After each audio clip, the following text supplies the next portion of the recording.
Voter list revision के मुद्दे पर बयानबाजी का दौर भी बदस्तूर जारी। कांग्रेस के तमाम दिग्गज नेता इस पर सरकार को घेरने में जुटे, तो वहीं सत्ता पक्ष की दलील है कि विपक्ष बेवजह इस मुद्दे को तूल दे रहा है।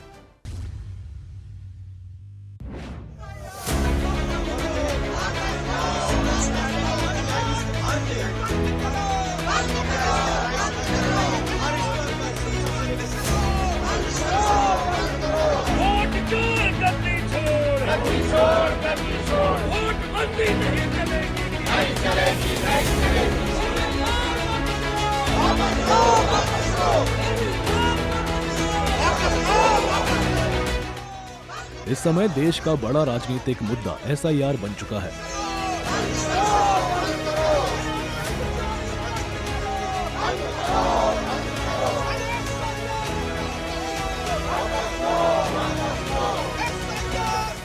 विरोधी दल इसे लेकर सरकार को कटघरे में खड़े कर रहे हैं।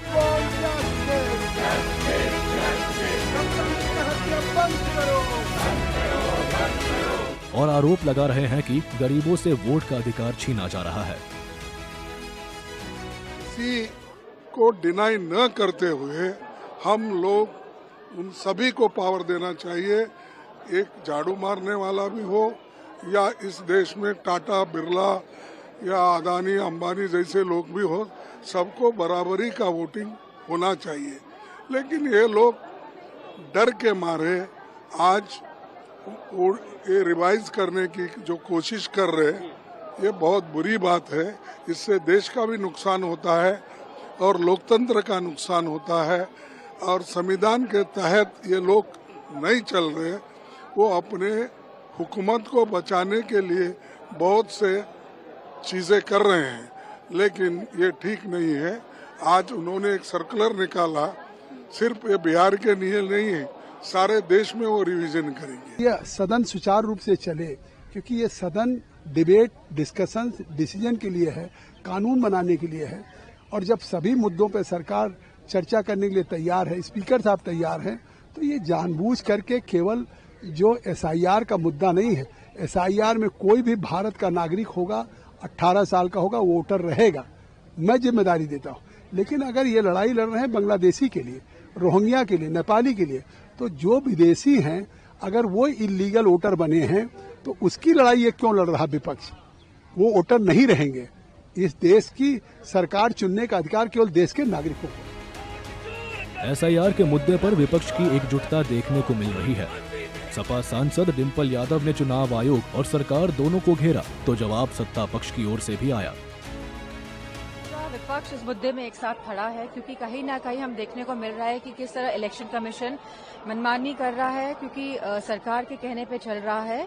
और जो फ्री एंड फेयर इलेक्शन का जो पूरे देश में जो मामला है, कहीं ना कहीं जो डेमोक्रेटिक सेटअप है इस देश को, उसको ठेस पहुंचाने का काम ये सरकार कर रही है। ये लोग चाहते क्या है? जो 21 लाख लोगों का नाम जो चले गए ऊपर, जिनका डेथ हो गया, मृत्यु हो गई, उनका वोट करवाना चाहते हैं। वो चाहते क्या है? 26 लाख लोग अब परमानेंट वहां से शिफ्ट कर गए। वो चाहते हैं कि 2 जगह वोट डालें वो। और इलेक्शन कमीशन तो 1 महीने का टाइम दी है, 1 अगस्त से 31 अगस्त तक आप जा करके, अगर आपको लगता है कि कहीं गड़बड़ी है, कोई गलत है, तो जा करके आप इलेक्शन कमीशन के सामने दे सकते हैं इस चीज। ये राहुल गांधी जैसे नेता 23 में कर्नाटक में ठीक था, जीत के आया, 24 में लोकसभा में कम सीट आया, तो तब बोल रहे प्रॉब्लम है। क्या प्रॉब्लम है? तो सिद्धरामैया का सरकार था, ऑफिसर आप ही पोस्ट किए थे, सभी DC, AC, तहसीलदार सब आप ही पोस्ट किए थे। क्या हुआ फिर? ये तो सब जो जब हारते हैं ना, कांग्रेस को सी के ऊपर, कांग्रेस को EV के ऊपर सब डाउट आता है, क्योंकि स्वयं अपने आप के ऊपर उनके डाउट। बता दें, चुनाव आयोग के आदेश पर बिहार में वोटर लिस्ट रिवीजन हुआ है, जिस पर विपक्ष को ऐतराज है। लेकिन सत्ता पक्ष का कहना है कि कांग्रेस समेत पूरा विपक्ष चुनाव में हार से पहले ही घबराई हुई है। ब्यूरो रिपोर्ट, सूर्य समाचार।